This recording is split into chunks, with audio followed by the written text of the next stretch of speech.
I want you all to imagine somebody who's exercising, somebody who's pushing themselves to their absolute limit. What image comes to mind for you?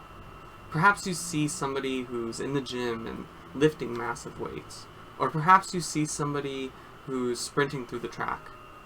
However, the image that probably doesn't come to mind for you is somebody who is in the comfort of their own home exercising in front of a video game console.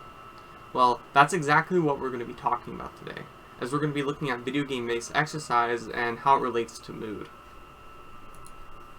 So, the research question is, how can video game-based exercise impact mood in college students? And some of you may be wondering, what even is video game-based exercise? Video game-based exercise is a combination of video games and physical activity. It usually involves motion controls that detect your body movements as you play the game.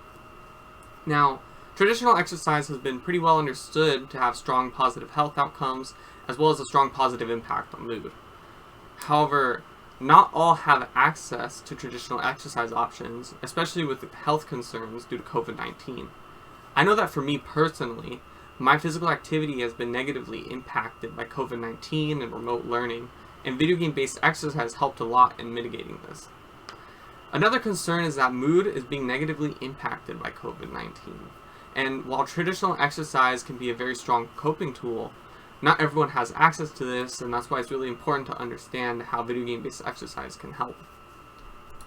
So what does the research have to say about video game-based exercise? Well, Russell and Newton did a study that compared video game-based exercise with video games and traditional exercise options. And what their findings suggested was that video game-based exercise does have a strong positive impact on mood. However, their findings also suggested that traditional exercise had a stronger positive impact on mood. Another study, Nguyen et al., found similar results.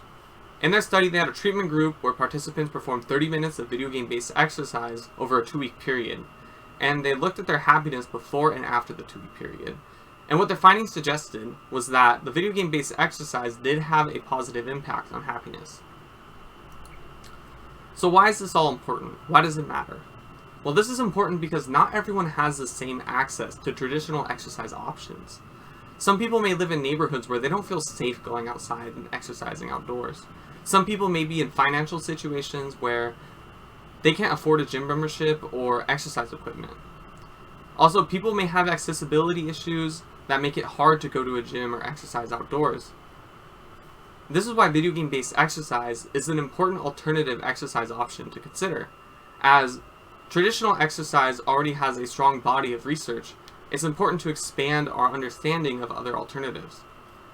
By expanding our knowledge, we can help lower the barrier to entry of physical activity, which will increase the accessibility of physical activity for underserved populations. And by doing this, we can provide access to exercise and the benefits of it to all, regardless of socioeconomic status or health conditions. Thank you.